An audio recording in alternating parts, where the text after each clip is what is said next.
et puis de participer à cette web série autour des métiers de l'IT. Et aujourd'hui, on va parler des métiers du DevOps. Alors, deux objectifs aujourd'hui.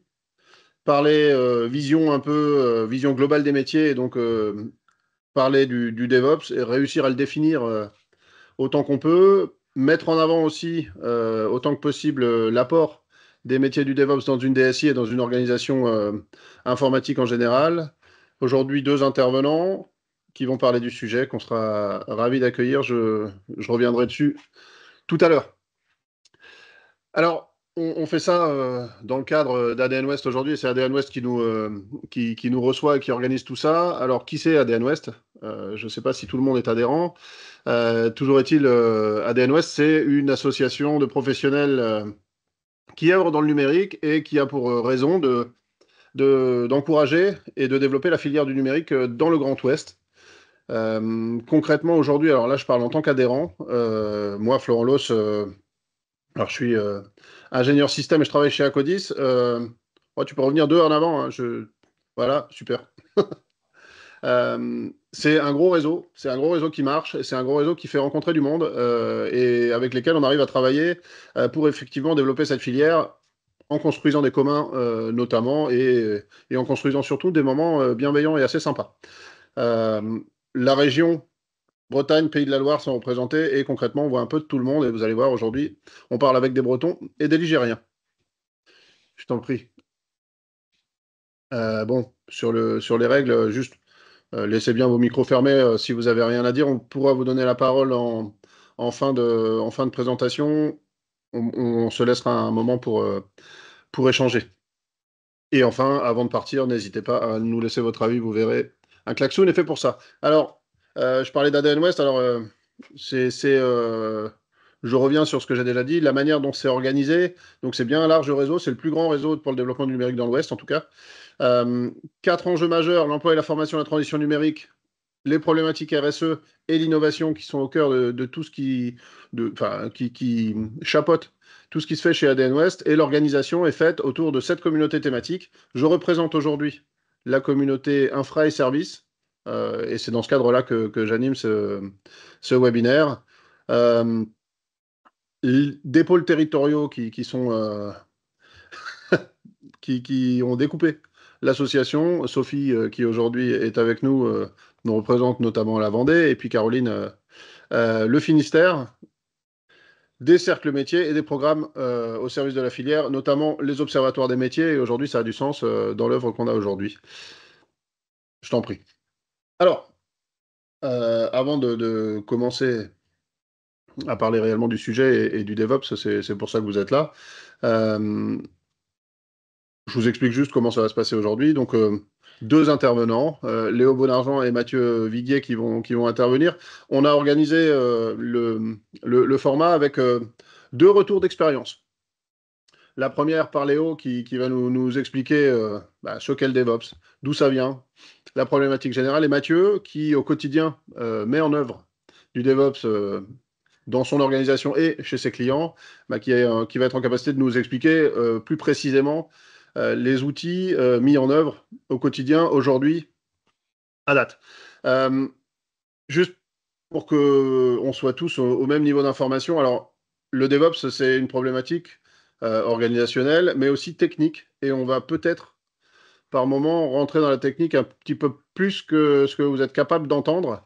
N'hésitez surtout pas à lever la main, en tout cas dans le chat, et à dire attention, j'y comprends rien, pour qu'on réévalue peut-être notre niveau de discours. Il n'y a aucun problème avec ça. Le DevOps traite de sujets éminemment techniques. On peut rentrer très très loin dedans. Euh, voilà, le feedback nous permettra de nous régler au mieux. Je vais laisser la main à Léo et à Mathieu pour se présenter d'ailleurs dans un premier temps. Léo de Wiki, je te laisse la main. Vas-y, qui es-tu? Parfait. Bonjour tout le monde. Donc Léo de Wiki, comme tu l'as si justement dit. Moi, je viens du dev à la base, hein, j'étais développeur web et je me suis mis à faire du DevOps il y a un peu plus d'une dizaine d'années. Aujourd'hui, mes fonctions de CTO m'ont un peu éloigné de l'aspect très opérationnel, mais ça reste un axe assez fort de l'organisation de notre SI et de comment on avance aujourd'hui. Ça fait partie des grosses problématiques qu'on doit avoir en permanence en tête, à mon sens. Donc voilà, pour donner une idée de qui je suis. Très bien, mais écoute, merci Léo. Bah, Merci Léo. je disais, ta première intervention, on va refaire l'histoire du DevOps ensemble. Enfin, moi, j'attends ça avec impatience. Voilà, n'hésitez pas dans le chat. Alors, un, pour les problématiques techniques, et deux, si vous avez des questions, n'hésitez pas à les écrire au fil de l'eau. On les prendra au moment opportun, autant que possible. Toujours est-il, n'hésitez pas à réagir en live aux échanges qu'on va pouvoir avoir. Mathieu, je te laisse la main. Groupe Cogedis. Qui es-tu? Merci. Merci, bonjour à tous et toutes, merci pour votre présence. Alors, moi, je viens plutôt du monde Ops, donc de l'autre côté de la face. J'ai eu une formation plutôt d'électronique numérique, puis d'informatique, donc j'ai fait 10 ans dans la défense, dans la marine. Ensuite, j'ai piloté une ESN, du coup, c'était pour ça que je faisais un petit peu de conseil auprès de mes clients pour l'adoption DevOps. Et aujourd'hui, donc, je suis pleinement intégré à une DSI d'une trentaine de personnes, on reviendra là-dessus, qui est à fond dans le DevOps. Donc voilà, c'est vraiment le cœur de mon métier et on va pouvoir parler justement des différents métiers que je côtoie pour cette grande thématique d'aujourd'hui. Ouais, je peux vous commencer par vous piéger tout de suite. Léo, si tu Mhm. devais définir le DevOps Ah, en 3 mots. En 3 mots? Ouais. J'arriverai pas en 3 mots. Non, je Ok, dirais que c'est une culture et une méthode. Voilà, je dirais là-dessus. merci. Bah, la première réponse m'allait bien aussi. Mathieu, même question. alors comme tu l'as demandé en 3 mots, je vais compléter Léo puisqu'on va voir qu'il y a beaucoup d'histoires de, de, de collaboration entre les devs et les ops et je dirais même que c'est une forme de philosophie. Eh ben, on est pas mal. On va commencer tout de suite, hein, Léo. On va te laisser la main et parler un peu. Euh, on va peut-être commencer par l'histoire. Ce qu'on dit souvent, c'est que quand on a une méthodologie ou quelque chose qui se crée, généralement, on le fait en réaction à une problématique. Si on devait mettre un fondement à ce qu'est le DevOps, on part d'où? Alors, je veux bien la slide d'après. Parfait. Souvent, on part d'un problème. Là, en l'occurrence, alors je préfère, au cas où il y aurait déjà des DevOps dans les environs, on va mettre un disclaimer. Ce que je vais dire est un chouï caricatural, histoire de simplifier et de porter le propos. Heu, C'est-à-dire que, de manière assez classique, avant le DevOps, on a, 2 grandes, équipes qui vont, plus ou moins s'affronter. D'un côté, les développeurs, hein, qui doivent, fournir le plus souvent possible des évolutions dans les outils qu'ils développent et d'un autre côté, on a les ops dont la priorité est en théorie la stabilité du système. Et le truc, c'est que, maintenir stable, moins on y touche, plus c'est stable et plus on livre, plus on prend le risque de tout casser. Donc les 2 ont un petit peu des objectifs contraires et vont un peu s'opposer. De la même manière, on va avoir des devs, qui ont, de leur côté, le fameux, «ça marche chez moi, donc le bug vient pas de moi». Voilà, ce genre de choses-là, voilà, qui vont être, un peu différents, enfin, qui vont faire que ces 2 équipes évoluent dans des environnements qui sont très séparés alors qu'elles sont censées collaborer assez étroitement finalement. Parce que, sans développeur, il y a pas d'outil, mais sans les ops, l'outil il existe, mais il est nulle part. Donc, bon, ça on avance nulle part. Du coup, il y a moyen d'avancer un petit peu et pour ça, j'ai une autre slide. Voilà, donc le principe hop, voilà. Le principe, c'est, d'y aller doucement dans le DevOps. En tout cas, moi, c'est ce que je recommande, hein, de pas, se dire, on passe de rien du tout à tout d'un coup. Le principe, c'est que, il y a quand même du bon dans ces 2 équipes de dev et d'ops.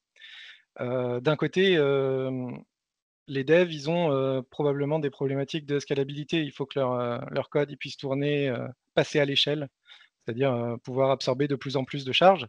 Ils ont des problématiques de sécurité aussi, à intégrer directement dans leur code et ils ont, aussi une problématique d'autonomisation et ça, c'est des choses qui sont pas forcément du côté, des devs à l'origine. Ça, c'est plutôt des qualités qu'on retrouve chez les ops. À l'inverse, côté ops, il y aurait un vrai intérêt à, automatiser, c'est-à-dire ne pas avoir des déploiements qui se font manuellement et cetera. Il y a aussi, tout un côté, répétabilité, c'est-à-dire pouvoir refaire, autant de fois que nécessaire la même action. Ça, c'est un truc que les devs savent très bien faire. C'est, encore une fois, historiquement, moins chez les ops. Et la testabilité, c'est pareil, tester de l'infra, c'est pas aussi facile que de tester du code, alors que chez les devs, il y a une vraie culture du test. Il y a même carrément des méthodes de dev qui intègrent le fait que tester est au centre. Donc, il y a en fait, chacune des 2 équipes peut s'enrichir de la culture de l'autre en allant chercher les outils. Parce qu'il y a pas plus, flemmard qu'un dev et puis il y a pas plus fiable qu'un ops normalement. Donc en théorie, les 2 doivent pouvoir, s'entraider. Et enfin, du coup, il y a le après. Attends juste ma slide. Parfait. Après, on a normalement des outils, des process, des méthodes qui permettent de, faire, collaborer étroitement les devs et les ops. Donc on a, ce qu'on appelle l'intégration continue, ce qui consiste en fait à livrer du code de manière continue avec des tests automatisés qui vont valider que ça respecte bien, déjà que ça passe les tests, éventuellement les tests métiers, les tests unitaires, les tests d'intégration qui auront été établis, que ça respecte bien, les chartes, les standards, et cetera, qui ont été établis. Ensuite, on a tout ce qui est déploiement continu. Donc ça, c'est la possibilité que ce code qui a été livré en continu soit envoyé sur les infrastructures en continu. Il y a, derrière des outils pour ça. Il y a la conteneurisation qui permet d'isoler plus ou moins efficacement les applications qu'on fait pour pouvoir les déployer facilement, s'affranchir un petit peu des systèmes en fait. La conteneurisation, elle va nous permettre de, faire tourner un peu ce qu'on veut sur un peu ce qu'on veut, hein. On s'affranchit un petit peu des contraintes techniques au niveau des environnements, et cetera. Et puis enfin, il y a la dernière étape qui est l'infrastructure as code, c'est-à-dire que, on commande plus des serveurs en cliquant sur des boutons, on écrit du code qui va automatiquement nous, provisionner les infrastructures dont on a besoin. Et je parle de serveurs, mais on peut avoir de l'infrastructure réseau, on peut avoir tout ce qu'on veut. Ça, c'est incroyable de faire tout ça. Léo, je me permets juste d'essayer de paraphraser ou d'expliquer avec des mots différents ce que je viens d'essayer de comprendre. Donc, je crois avoir compris. Juste pour résumer le début de l'histoire, donc la problématique qu'on traite, c'est l'industrialisation de la production de code vers une appli utilisable par des utilisateurs. C'est cette problématique à laquelle on répond avec le DevOps. C'est ça. À mon sens, c'est une des problématiques qu'on adresse avec le DevOps. L'autre problématique, c'est un petit peu la collaboration un peu plus étroite et essayer de faire comprendre aux développeurs, tiens, j'ai un exemple qui est encore mieux que ça marche sur ma machine. Tu as une application et puis, elle est lente. Elle est trop lente. Et tu vas avoir, les ops qui vont, analyser ce qui se passe sur leur serveur et qui vont te dire: «Bah oui, mais on a des requêtes qui vont vers la base de données. Elles sont pas du tout optimisées. Le code qui a été écrit pour interroger la base, il est pas optimisé. Les réponses sont très lentes à cause de ça». Puis à côté, tu as l'équipe des devs qui va dire: «Ah ouais, mais non, c'est parce que le serveur, il est pas assez gros. Il faudrait augmenter le serveur», et ils vont se renvoyer la balle comme ça pendant des plombes. Alors que si on a une équipe qui collabore Au centre. avec des acteurs au milieu qui permettent de faire le lien et puis, d'ajouter un peu de culture. Alors évidemment, ça nécessite que les gens soient volontaires, hein, et qui participent. Il faut avoir envie, hein, de se former pour apprendre à faire des requêtes qui sont un peu plus optimisées. Il faut avoir envie aussi, côté ops, d'automatiser son travail et d'avancer comme ça. Donc voilà, ça fait partie des choses. Alors, quand on a échangé, on parlait de DevOps autour du chef d'orchestre. Celui ou ceux qui vont orchestrer enfin, ces flots de discussion humaine et logicielle. Euh, est-ce que justement, ouais, on peut se dire que l'orchestration, si c'est comme ça qu'on doit l'appeler, des bonnes pratiques, enfin, en tout cas, de ce qui fait que les gens se parlent, est-ce qu'on arrive à mettre un petit peu des cases au milieu de tout ça? Parce que là, pour le coup, tu parlais d'optimisation de requêtes SQL. Est-ce qu'on met ça dans le DevOps? Est-ce que la livraison continue? Bon, là, oui, évidemment, on le met dans le DevOps, mais voilà, est-ce qu'on arrive un petit peu à catégoriser tout ça? Et est-ce que dans les 4 items que tu as mis là, intégration continue, déploiement continu, conteneurisation, infra as code, est-ce que c'est là-dedans qu'on chapeaute tout ça? J'ai bien vu la Léo, question. hop, Léo, ok. T'as vu la question, Florence? Oui, oui, oui, oui, oui, on va rebondir dessus, t'inquiète pas. On a pris Ah oui, oui, oui. alors pour répondre à la question, qui est dans le chat que j'ai vu aussi, Vas-y, pour ouais. les ops, je vais laisser, Mathieu, qui vient du côté ops, répondre à ma place à cette question. Je le sens plus légitime que moi. Mais pour répondre à la question que toi tu posais, Florent, Oui, l'aspect un peu chef d'orchestre du DevOps. Et quand je parle du DevOps, pas forcément d'une personne, en fait. Je parle vraiment, comme on l'a défini un petit peu tout à l'heure. Ouais, C'est plus une culture. J'aime bien ce que disait Mathieu sur le fait que c'est une philosophie. C'est cet ensemble de process, d'outils de cette culture qui va permettre d'orchestrer tout ça et de faire en sorte que tout fonctionne. Après, ce qui est dangereux avec orchestration, c'est que ça a un autre sens côté Ops. Oui. Ouais, d'accord. Alors attends, Mathieu, merci Je t'en Léo. prie. Mathieu, je te laisse la parole sur la définition globale de Ops, mais en fait, Bien je vais sûr. te la reposer la question. D'accord. On se disait que là, la problématique qu'on est en train de traiter, je passe outre l'organisation humaine, Bien sûr. mais la problématique, c'est on produit du code qui permet de faire des applications utilisables par des utilisateurs. La chaîne de responsabilité qu'il y a entre tout ça, depuis l'écriture du code jusqu'à l'installation des logiciels et le fait d'avoir des logiciels qui tournent et qui fonctionnent pour des utilisateurs, en fait, la question, c'est où est-ce que tu places les ops là-dedans? Je pense que ça Alors, rend la chose lisible. Alors, on va garder exactement la même slide, parce qu'en fait, il y a une notion de fusion, en fait, des rôles dev et ops qui étaient avant particulièrement bien définis et séparés. Justement, la question des requêtes SQL, moi, je le vis au quotidien. On a des développeurs data, comme je vais l'exposer tout à l'heure, qui font des requêtes SQL. Alors, SQL, c'est une méthode de langage pour requêter des données dans des bases de données. Eh bien, cette optimisation, aujourd'hui, l'expertise, elle a été positionnée tout à la droite des ops chez nous, alors qu'elle est d'abord conçue tout à la gauche des devs. Donc, ça explique bien qu'en fait, il n'y a plus de cases. Tout le monde est responsable, on va dire, de la réussite globale. Et c'est pour ça que moi, je dis que DevOps, c'est une philosophie, c'est qu'on ne peut pas dire que les développeurs data doivent optimiser des requêtes SQL, ils les conçoivent et il y a des collègues à eux qui peuvent les optimiser. D'accord. Donc, il y a plus vraiment de cases. Tout le monde a vraiment une petite part de responsabilité et on travaille tous ensemble au même objet, plus macro qu'avant, quoi. Alors, pour reprendre quand même la question, du coup, qui dit merci de préciser l'intitulé des postes en entreprise qui Oui, recouvre le vocable Ops. oui. Alors, concrètement, je vais donner le cadre global. Le cadre Ops aujourd'hui, c'est Mmh. ceux qui font en sorte que les applications soient fonctionnelles et tournent. Oui, Ils écrivent pas les applications. Ils font en sorte d'installer les serveurs, de les faire tourner, de les c'est administrer ça. et de faire en sorte que les applications tournent. Si vous voulez Oui, rajouter un à mot là-dessus. l'ancienne Oui, à l'ancienne, on pouvait dire que les développeurs étaient responsables du logiciel qui était gravé sur le DVD ou sur le CD, et donc du comportement applicatif du programme finalement, et que les ops étaient responsables du data center, de l'ordinateur, des réseaux sur lesquels on installait les logiciels finalement. Voilà, si on revient Est-ce dans qu'on les répond à années la 2000, question? c'est un peu l'idée. Alors, on Si je peux parle. compléter un tout petit peu, Vas-y, oui, vu bien qu'on sûr. parlait d'intitulé de poste, je dirais sur administrateur système, administrateur C'est ça. réseau, on va avoir ce genre d'intitulé-là. Bah, globalement, si ça commence par administrateur, il y a de grandes chances que ce soit C'est qu'on est chez les ops. côté Ops. Ouais. Et alors, C'était tiens, il y a une question. question qui fâche. Est-ce que l'architecte cloud aujourd'hui est considéré comme un Ops?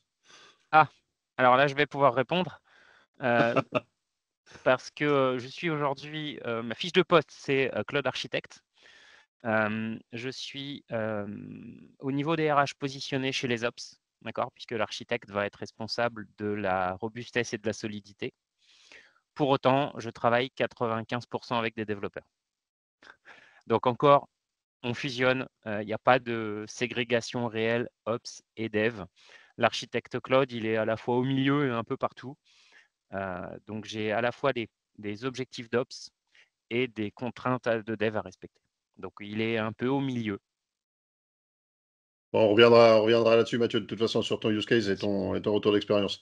bien sûr. On va permettre, alors Léo, pour terminer, enfin pour terminer, en tout cas pour compléter cet overview, je dirais, de ce qu'est le DevOps et comment est-ce qu'il est intégré en entreprise.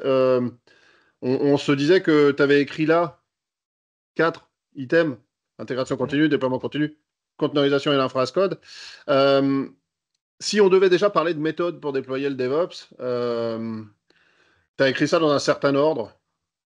Est-ce que on peut s'entendre sur le fait que cet ordre est important ou pas? Alors oui, après, il est certainement teinté du fait que moi j'ai abordé le DevOps en partant de côté dev. Donc je pars de, ce que je fais habituellement, c'est-à-dire livrer du code, hein. Donc pour moi l'intégration continue, c'est ça pourrait être la première étape. Je dis pas que c'est la seule méthode d'avancer. Ça pourrait être la première étape, c'est-à-dire commencer déjà par livrer de manière automatisée son code et de valider de manière automatisée que les livraisons sont bonnes.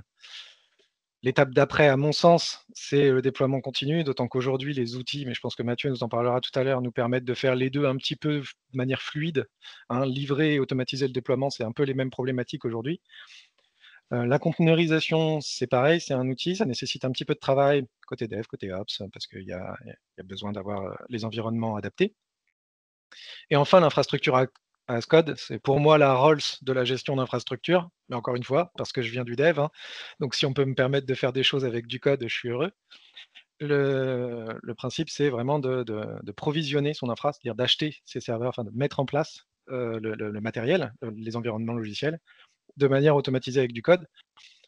Je pense que quand on vient au contraire des ops, qu'on a une équipe très fort ops avec une appétence pour le code, on peut partir dans l'autre sens. C'est-à-dire commencer par automatiser la manière dont on génère nos infrastructures pour se rapprocher de nos équipes de dev, etc. Enfin voilà, je pense qu'il y a pas.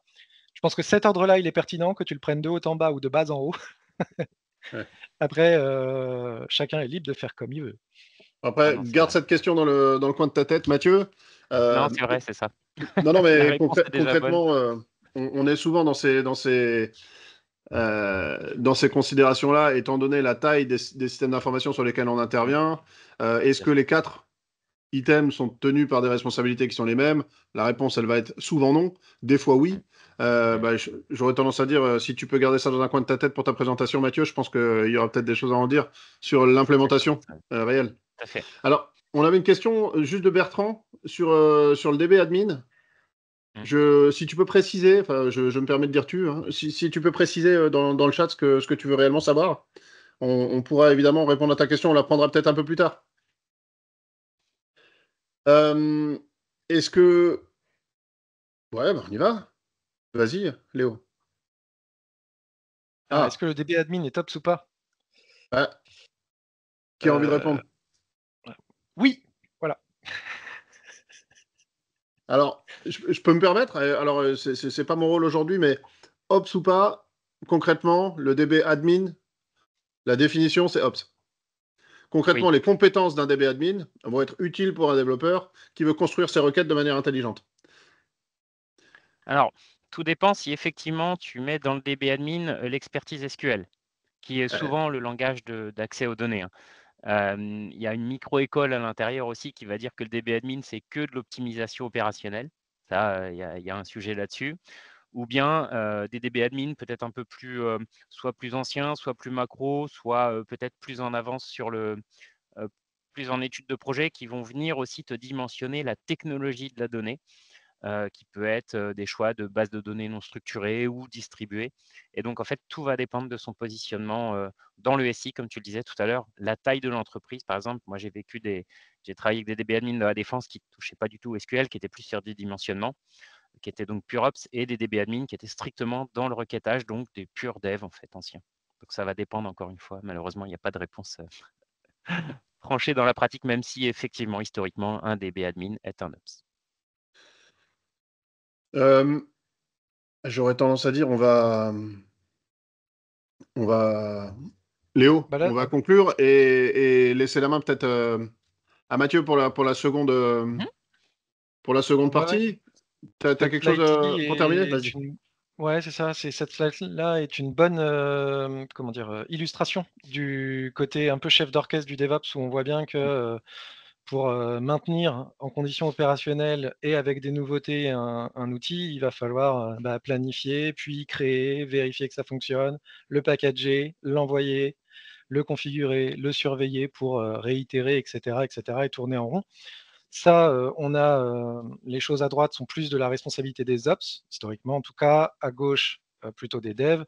Il y a aussi une sous-culture du DevOps, you build it, you run it. C'est le côté, si tu l'as écrit le code, c'est toi qui te débrouilles pour qu'il tourne. Voilà, ça existe à des endroits, c'est une sous-culture. Une Le pratique principe très populaire. Ça dépend où. Dans les petites DSI, beaucoup, parce C'est qu'on ça, a des voilà, ouais. profils Ouais. très, très hétérogènes et qui One Man vont être Army, capables de faire beaucoup de choses. c'est ça. Et après, ce qui est intéressant aussi pour moi avec le DevOps et toute cette culture, toute cette stratégie, tous ces process, c'est on tend vers l'instantanéité. C'est-à-dire que on peut avoir de l'infrastructure qui pop très rapidement, on peut avoir du code qui est vérifié très rapidement, parce que comme beaucoup de choses sont automatisées, ça prend du temps d'automatiser, mais une fois que ça l'est, on tend vers l'instantanéité et on va pouvoir cette boucle-là, on n'est pas obligé de faire une seule itération à la fois. On peut avoir une équipe qui travaille sur une feature à une vitesse différente d'une autre équipe qui travaille pour une autre feature et on peut avoir du verify qui soit en cours pendant qu'on est en train de faire de la release, quoi. Vraiment, il y a pas de notion de on bloque tout jusqu'à ce que chaque étape soit finie une par une.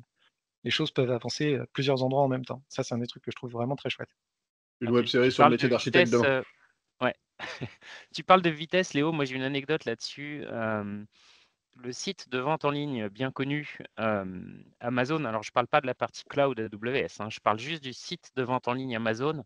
Si on ne considère pas juste les annonces, hein, qui sont évidemment des choses qui changent assez souvent, le site lui-même, dans les pics d'évolution, il en a eu jusqu'à 1000 par 24 heures. Donc ce cycle-là a été tourné 1000 fois par l'équipe globale quality du site de vente en ligne Amazon. Donc, alors, ce n'est pas des petites équipes, on est bien d'accord, ils ont quelques moyens. Mais 1000 fois par jour, ça vous dit à quel point la technique et la méthode DevOps peut livrer des évolutions rapides. 1000 fois par jour, c'est quand même assez bonne target. On va enchaîner. Merci Léo. Alors, Mathieu, sur ce qu'on veut maintenant obtenir, enfin, on a dit qu'on parlait avec DevOps de la problématique d'aller du code jusqu'à une application qui tourne pour l'utilisateur. On n'a pas parlé de time to market, mais clairement, la C'est réduction ça. de ce time to market, tu parlais de 1000 livraisons dans la journée, Ouais. évidemment, on est là. Alors, je te laisse libre sur la suite. L'idée, c'est de se dire, bon, bah, le retour d'expérience de quelqu'un qui est vraiment sur le terrain, Mm, quels sont les outils des gens qui font du mm. DevOps. Waouh, elle est belle la Ah, slide, vous bro. pouvez y aller. Ça va faire peur, mais les explications arrivent. Non, mais voilà, quels sont les outils, quelles sont les priorités, s'il y a un retour d'expérience sur l'ordre dont a parlé Léo tout à l'heure et la Mm, manière dont peuvent avancer les curseurs en mm, parallèle. Les mm. interactions entre les personnes, tu parlais de philosophie, donc évidemment, je pense que l'organisation est derrière. Euh, Vas-y, Allez. fais-nous rêver. Alors, on va garder en tête cette roue-là, qui est une double roue, et en considérant bien le croisement, justement, comme l'interface des dev et des ops. Et donc, sur la slide prochaine, vous allez voir la même version de cette roue. Slide prochaine. Merci. Vous avez la même, donc qui est un petit peu plus macro, d'accord. On parle de continuous feedback, donc en bon français, c'est le compte rendu ou l'amélioration continue que vous avez certainement vu dans vos entreprises respectives. Et donc, autour de cette philosophie DevOps, il y a donc différents métiers qu'on va voir bientôt. Il y a surtout des différents outils. Ce que vous voyez là, en fait, alors il y a un petit peu de caricature hein, quand on met en haut à gauche Google Doc et Microsoft Office. Bon, évidemment, on peut faire des plans sur la comète avec Word également, mais on a des outils qui sont pléthoriques et où il est difficile de faire les bons choix. Alors, je vais commencer par un gros faiseur que vous connaissez bien, qui est Microsoft, qui a pris le grand tournant que vous voyez symbolisé par le trait vert, qui en fait va faire toute la diagonale du service. En haut à droite, on a Microsoft Azure. Vous avez certainement entendu parler de ça. Ça fait partie des 3 grands clouds américains avec Google Cloud et Amazon Web Services. Microsoft Azure a racheté un très gros faiseur qui s'appelle GitHub, qui est en bas à gauche. GitHub, vous en avez peut-être déjà entendu parler si vous téléchargez des logiciels open source. C'est ce qu'on appelle une forge de code. C'est là où les développeurs viennent brancher leur créateur de code. Ça s'appelle un IDE. C'est une sorte de, alors pour les informaticiens, pardon, mais pour les plus novices, c'est l'équivalent d'un Word dans lequel on vient taper des langages adaptés au logiciel. Et donc, eux, ils ont pris le pas de truster le marché de bout en bout. Donc, Microsoft, vous pouvez faire ce choix-là, hein, d'aller sur leur plateforme et vous avez chez Microsoft l'intégralité des outils qui sont disponibles. Alors, moi, j'ai vécu les 3 solutions, la solution Amazon, la solution Microsoft. Aujourd'hui, donc, je suis architecte cloud, comme on l'a déjà expliqué. Donc, je suis spécialiste du cloud Google. Et donc c'est ce qui remplace aujourd'hui les salles SSI que vous avez dans certaines entreprises, certaines salles serveurs. Donc maintenant, on se déplace dans le cloud. Le cloud, c'est quoi? C'est simplement des ordinateurs qu'on va acheter, payer 1 heure, 2 heures, 1 mois en fonction de nos utilisations. Et c'est là où on va brancher l'infrastructure as code, c'est-à-dire qu'on va envoyer un bout de code à Google Cloud Platform et il va nous restituer un ordinateur, un serveur web en fonction de nos demandes. Alors, tout à l'heure, Léo vous a dit on peut attaquer le DevOps donc par la partie dev, c'est-à-dire qu'on va d'abord fabriquer des logiciels qui, dès qu'on modifie un tout petit morceau de leur code, se reconstruisent, se mettent à jour. Ou alors on peut attaquer effectivement, c'est vrai aussi, de la partie Ops. On va dire on va commencer par parler à des clouds dans un langage de programmation, donc comme des développeurs alors qu'on est opérationnel. Et donc, on va pouvoir, dans une entreprise où la DSI est suffisamment bien dimensionnée, attaquer par les 2 bords en même temps. On commence jamais par le milieu pour le coup. Et donc pour ça, on va devoir utiliser des outils, chacun va être spécialisé, d'accord? On a parlé tout à l'heure de conteneurisation. Tout en bas à gauche de ma slide, vous voyez un élément qui s'appelle Docker, qui représente une grosse baleine avec des conteneurs. Alors un Docker, c'est un peu, l'idée du porte-conteneur, hein. Aujourd'hui, vous avez tous un téléphone portable, pardon, qu'il soit iOS ou Android. Ce que vous appelez vos applications, en fait, sont des conteneurs, techniquement parlant, d'accord? Et votre téléphone portable, lui, va être on va dire un exploitant des conteneurs. Vous installez plus une application, vous utilisez un conteneur. Et donc pour ça, on va devoir utiliser cet outil-là notamment. Alors nous, on a fait ce choix-là de Docker. Il en existe quelques autres, mais Docker est encore un très gros faiseur. Pour organiser tous ces gens-là entre eux, on va utiliser ce qu'on appelle une forge de code. Donc, je vous ai dit tout à l'heure, il y a GitHub, que vous avez peut-être déjà entendu, et GitLab, qui est son grand concurrent. Alors, techniquement, c'est Renault versus Peugeot, hein. C'est pratiquement les deux mêmes. C'est surtout un choix stratégique. Nous, on a fait ce choix de GitLab parce qu'on doit être propriétaire de notre code et donc, physiquement parlant, les codes ne sont pas envoyés sur des clouds, ils sont vraiment sur nos serveurs à nous. GitLab aujourd'hui, c'est un outil standardisé qui fait de la gestion de tickets, donc il va aussi recevoir notre demande. Comme vous le voyez sur la roue que j'ai symbolisée, les gens qui sont chargés de la planification, par exemple, moi je suis un utilisateur, je dirais voilà: «Oh ce bouton-là, il est bleu, mais j'aimerais qu'il soit un petit peu plus foncé comme bleu». Bon OK, c'est une proposition d'amélioration continue. Dans ce cas-là, moi je vais pouvoir faire une demande sur GitLab, c'est un ticket: «Je vous propose d'améliorer ce bouton qui soit bleu un peu plus foncé sur le site web». Très bien, le ticket est analysé par des chefs de projet la plupart du temps. Et donc, automatiquement, GitLab, qui porte à la fois ma demande et le code, va pouvoir ensuite déployer, c'est-à-dire installer la nouvelle version du site internet. Donc, si je caricature un peu avant, hein, on avait une discussion pour savoir si le bouton devait être un petit peu plus bleu. Ensuite, on passait la balle à un développeur qui devait mettre à jour le site internet. Ensuite, il était testé. Ensuite, il se déployait par copie ou par CD-ROM, comme vous voulez à l'époque. Et on déployait donc la nouvelle version du site internet. Eh bien, GitLab, aujourd'hui, il est branché à toute notre infrastructure dans le groupe actuel là où je travaille. Et donc, on peut, avec un simple bouton, encaisser des codes dans GitLab qui se relient directement au cloud. Tout comme vous voyez en bas à gauche Visual Studio de Microsoft, qui est relié directement à Microsoft Azure. Mais il faut savoir qu'un développeur, quand il appuie sur Entrée, hein, globalement, eh bien, automatiquement, le code est mis à jour. Donc, ça permet évidemment de faire des mises à jour assez rapides. Alors, tout à l'heure, on a parlé des métiers du DevOps. Il faut savoir que c'est un mouvement qui existe globalement, un mouvement, philosophie, vous le dites comme vous voulez, qui existe depuis une quinzaine d'années pour les plus précoces et 10 ans, on va dire, dans le mainstream. Et donc, ce qu'il faut savoir, c'est que eh bien, c'est quelque chose d'assez dynamique. Vous voyez des nouveaux acteurs qui rentrent, des acteurs qui sortent, etc. Il y a beaucoup de rachats. Aujourd'hui, par exemple, GitLab est probablement en vente et va peut-être être racheté par Datadog, qui est tout à droite, qui est entouré en rouge et qui, lui, est un spécialiste de la journalisation. Donc, comme on vous l'a dit, comme de toute façon, les opérationnels surveillent le système en temps réel, il faut aussi des très gros logiciels, comme Datadog, Sentry par exemple, que vous voyez en bas à droite, pour superviser les journaux. Journaux sur lesquels on pourrait voir, par exemple, les requêtes SQL de Léo, qu'il a expliqué tout à l'heure, qui prennent 14 secondes au lieu de 3 secondes. Donc c'est là qu'on va superviser le système dans la grande roue d'Operate. Donc vous voyez, il y a énormément d'outils. c'est pas forcément facile de faire les bons choix. Et donc, eh bien, il faut absolument avoir des spécialistes, on va dire, un peu macro, qui vont aider les gens qui cherchent à se transformer vers le DevOps. Petite question, Mathieu. Alors, oui. Juste parce que juste pour la temporalité et que tout le monde se rende bien Mhm, compte de quoi on parle, mhm, concrètement, tu es en train de dire qu'il y a beaucoup d'outils. oui, Tu m'as aussi dit, ça bouge beaucoup.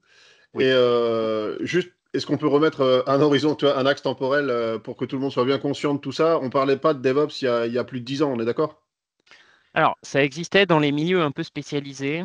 GitLab, par exemple, c'est un logiciel qui a un petit peu plus que 10 ans. Mais voilà, il y avait peut-être 1000 utilisateurs à travers le monde. Aujourd'hui, c'est plutôt 1 ou 2 millions de licences actives, quoi. D'accord? Donc le DevOps, il est né des obligations d'accélération liées au cloud. Très clairement, avant AWS, donc Amazon Web Services, le DevOps, ça n'existait pas forcément vraiment. En tout cas, ce n'était pas conceptualisé. Le gros changeur, ça a été Solaris qui a construit des zones. Alors là, on ne va pas rentrer dans la pure technique, mais grosso modo, à partir des années 2000, on a eu des systèmes capables d'être très rapidement démarrés. C'est l'ancêtre de la conteneurisation. Parce qu'à l'époque où vous deviez installer DOS sur des disquettes, hein, pour les plus anciens, si je remonte dans les années 80-90, c'était pas la peine de faire du DevOps. Il vous fallait 4 heures pour installer un ordinateur. Ça ne servait pas à grand-chose. Aujourd'hui, les ordinateurs démarrent ou les applications de votre téléphone peuvent être installées en quelques secondes. Et donc, DevOps, c'est aussi une méthode d'organiser les différents acteurs, les différents métiers autour de ces nouvelles technologies. Donc, effectivement, on peut dire que DevOps, c'est une mouvance qui a une dizaine d'années aujourd'hui. Ce qui peut Ouais. paraître ancien dans le monde informatique qui va très vite, mais non, en fait, c'est très, très, très dynamique. La question sous-jacente, si tu veux, à mon Mmh. horizon temporel, c'est euh, il y a bien des acteurs aujourd'hui qui se sont démarqués et qui deviennent Oui, presque universels. oui, qui n'existait pas avant, très Ouais. clairement, très Et donc clairement. là, Mmh. si on Tout cite comme les métiers clairement d'ailleurs, hein. Mmh. ce que tu as entouré dans ce schéma-là, finalement, Mmh. c'est ce qui aujourd'hui, alors parce qu'on est là aussi pour parler des métiers de DevOps, Mmh. ça fait pas, enfin du coup, tous ces carrés, et évidemment, c'est pas forcément exhaustif. C'est Mmh. les outils au quotidien qu'utilisent les Tout à gens qui fait, participent au DevOps, c'est ça? tout à fait. Par exemple, si je vais un peu plus loin dans cette démonstration, on voit tout à droite quelque chose qui s'appelle Nagios, qui est en noir avec un logo N, juste au-dessus de Logly. Par exemple, Nagios, c'est un logiciel d'analyse du réseau. D'accord? Donc on peut dire qu'aujourd'hui, un administrateur réseau, quelqu'un qui va faire de la métrique IP, c'est-à-dire de la métrique de performance des réseaux, va être un acteur du DevOps parce que le réseau à l'ancienne, une fois que ça marchait, ça marchait. Aujourd'hui, il faut l'optimiser à de nombreuses, avec de nombreux outils.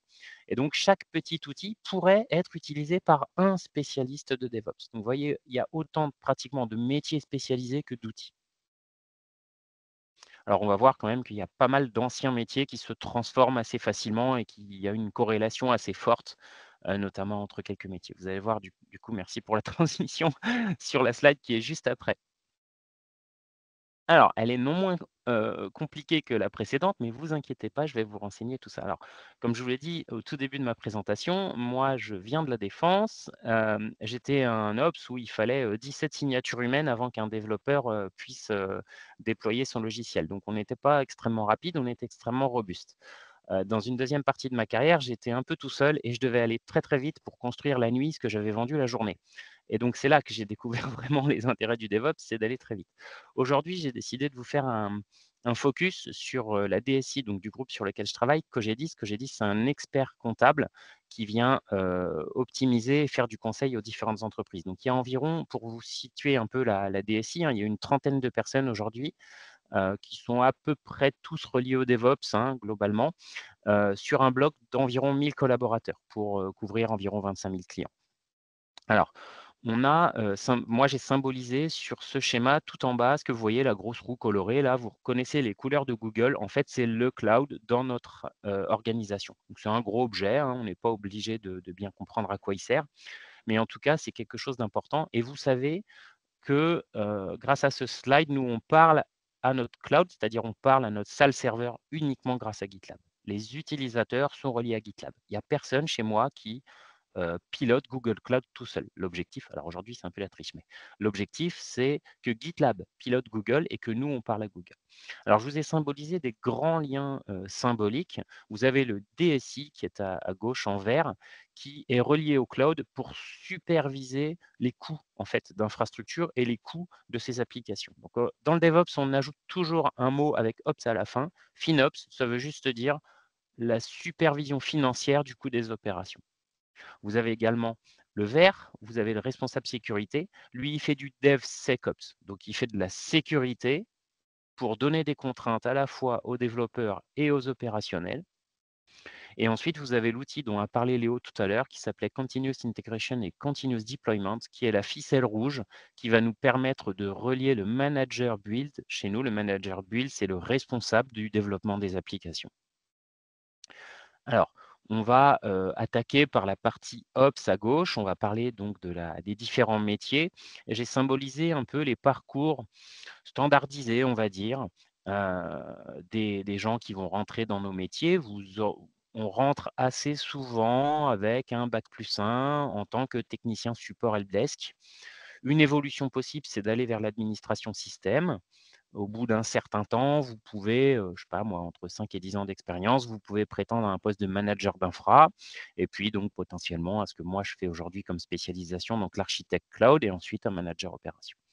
Donc vous voyez, il y a plusieurs passerelles. Les petits plus, là, c'est symbolisé, c'est les niveaux d'emploi qu'on a chez nous, hein, entre bac+1 et bac+5. Vous avez un responsable sécurité, par exemple, qui peut être un ancien admin réseau, qui lui-même est un ancien admin sécurité, etc. Donc vous voyez, toutes les plateformes qui existent, globalement, on avait très souvent des administrateurs système qui commencent à aimer un petit peu le développement et puis qui ne sont plus reliés directement à leur infrastructure par clavier et souris, mais qui finalement mettent un logiciel de code et qui se connectent sur un cloud. Donc, ce n'est plus les mêmes métiers. Donc, vous voyez, tous les métiers qui sont représentés aujourd'hui dans la DSI, on a parlé tout à l'heure des développeurs data. Vous voyez, les développeurs data aujourd'hui sont un métier du DevOps parce qu'en fait, ils existaient avant. Le métier est toujours le même, c'est juste les méthodes qui ont changé. D'accord? Donc là, on a la typologie qu'on retrouve un petit peu assez souvent quand même dans les entreprises finistériennes, des PME d'une cinquantaine de personnes qui ne sont pas IT first. Et là, vous avez globalement le prototype, alors c'est pas un ventre mou, mais au sens de la distribution des différentes entreprises que moi j'ai pu côtoyer, vous avez un peu les schémas types des différents métiers, les potentielles passerelles que vous pouvez avoir. Au niveau de ces passerelles, vous avez une traduction aujourd'hui, de ces métiers-là. Alors c'est souvent des anglicismes, hein, je suis désolé, ils sont souvent ingénieurs de quelque chose ou ops ingénieurs de quelque chose. Je me suis un petit peu amusé à projeter la question à ChatGPT pour savoir un peu comment est-ce qu'aujourd'hui un administrateur système devait être défini si on le prenait que par le spectre du DevOps. Alors on va le voir dans la slide d'après. Ça, c'est les métiers «ancienne appellation» entre guillemets, hein. Et donc vous avez, les nouveaux métiers. Alors on va tous les balayer très rapidement. On a l'ingénieur DevOps, on en reparlera, je pense même en dernier celui-là, le SRE pour Site Reliability Engineer, le Cloud Architect, c'est mon métier actuel, le Release Manager, l'Automation Engineer, enfin bref, il y en a tout un paquet. On a un spécialiste notamment dans la partie 10, le spécialiste du développement de la CI/CD. On a parlé tout à l'heure de l'intégration continue et du déploiement continu. Et il faut savoir que c'est aussi un langage, ça. C'est un langage de programmation. Tout est langage en DevOps, hein, c'est bien ce qu'il faut considérer. Et donc, on a dans la roue que vous avez probablement en tête aujourd'hui, quelqu'un qui est à l'interface entre le CI et la CD. Et ben, c'est ce qu'on appelle un pipeline engineer. Très réellement, c'est un administrateur système qui sait développer, qui a des compétences Ops, parce qu'il sait ce que c'est qu'un serveur, comment ça marche, les disques durs, etc. Et lui, il va travailler dans une très grande DSI. Typiquement, vous pouvez avoir 1 ou 2 personnes spécialistes de la CI/CD ou dans les entreprises qui sont spécialisées dans la vente au numérique. On a le security engineer qui est en fait, en gros, le bras armé du responsable sécurité qu'on a dans certaines entreprises aussi. Et lui, il fait du DevSecOps, c'est-à-dire qu'il va se brancher directement sur les plateformes où on héberge le code pour vérifier s'il n'y a pas des erreurs. Par exemple, si ça parle à tout le monde, vous savez que beaucoup de sites internet aujourd'hui sont en mode HTTPS, ce qui veut dire le site web sécurisé. Eh bien, lui, il va aller vérifier s'il n'y a pas quelqu'un qui a mis un code en HTTP tout court, c'est-à-dire non sécurisé. Donc lui, il va aller interroger le code en continu. D'accord? Alors, il y a des nouveaux métiers sur lesquels on parle beaucoup. Vous allez peut-être en entendre parler si vous allez dans les entreprises de services numériques. C'est le SRE. Et ça, c'est ce qu'on appelait l'exploitation avant, c'est-à-dire la personne qui est en charge de regarder si les logiciels marchent convenablement. Eh bien, ça devient des ingénieurs de la robustesse. Alors, vous voyez, il y a toujours un terme plus ou moins ingénieur quelque part, mais en gros, c'est ça. Et alors, celui qui fait le moins consensus, qui normalement devrait exciter Léo et me dire qu'il n'est pas d'accord avec moi, parce qu'on est à peu près jamais d'accord sur cette définition, l'ingénieur DevOps. On vous a dit au tout début de cette réunion que le DevOps était une philosophie, une mouvance, une pratique, que tout le monde était plus ou moins impliqué à son échelle, ancien dev, ancien ops, je fusionne pas. Mais alors l'ingénieur DevOps, celui-là, on le place juste où on veut. Donc il n'a pas vraiment d'existence. C'est un peu compliqué à générer, mais vous allez souvent en entendre parler, c'est le métier qui fait le moins consensus. Si vous avez aujourd'hui une offre d'emploi qui vous dit bah, on recherche un ingénieur DevOps, moi je vous dis tout de suite, c'est une DSI qui ne sait pas du tout où elle va, très sincèrement. Est-ce que vous avez des questions à ce stade? Ah, Léo peut-être, il n'est pas d'accord avec moi. Merci Léo. Je pouvais pas te faire mentir. Oui. Ouais, je suis plus, alors je suis tout à fait d'accord finalement avec le fait que pour moi le métier d'ingénieur DevOps n'existe pas à proprement parler. Je comprends qu'on puisse le retrouver dans une fiche de poste, Mm. dans le sens où tu recherches un ingénieur de transition qui va te permettre de Oui, mettre en alors c'est vrai. place toute cette culture.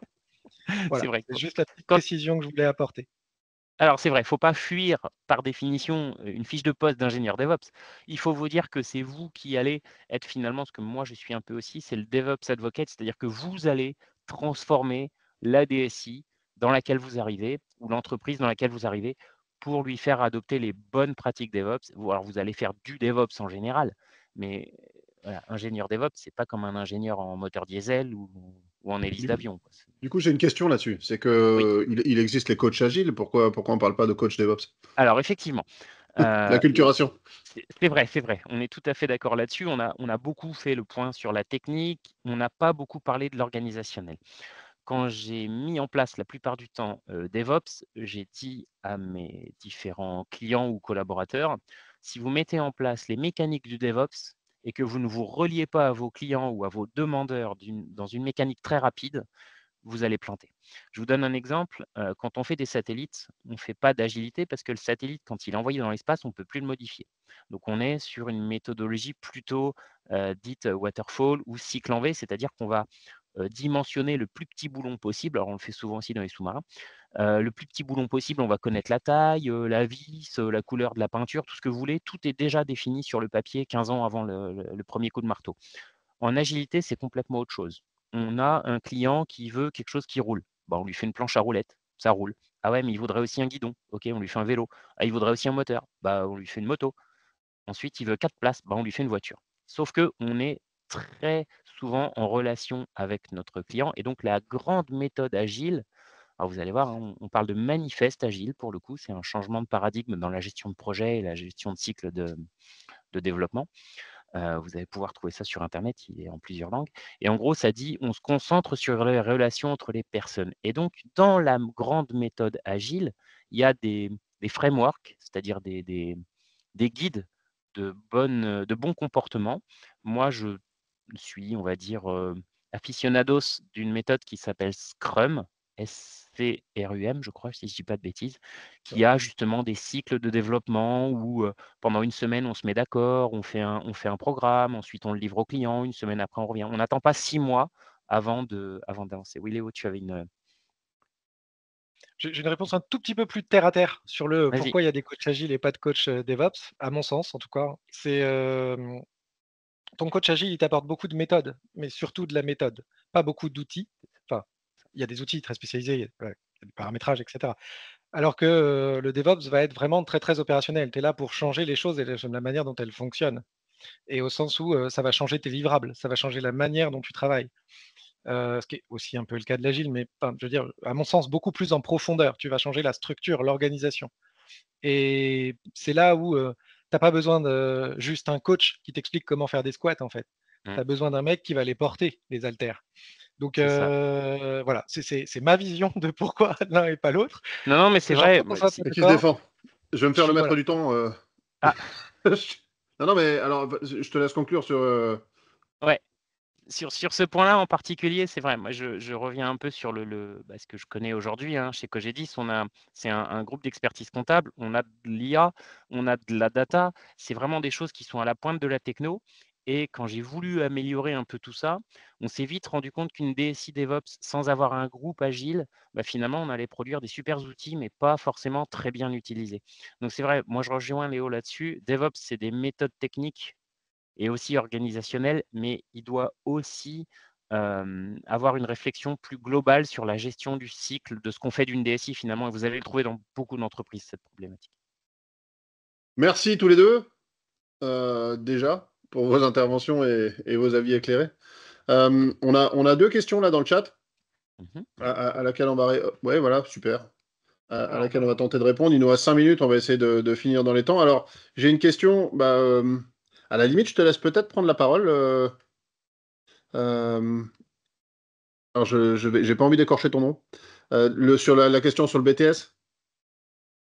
Et aussi, là, alors, je vais tout de suite poser la deuxième question. Alors, on va y répondre très vite. Le DevOps C'est Isabelle. concerne. Vas-y. Excuse-moi, Florence. C'est Isabelle Loussforne qui est au Greta de Quimper. Donc, Isabelle, si tu veux poser tes questions de vive voix pour que les intervenants y répondent.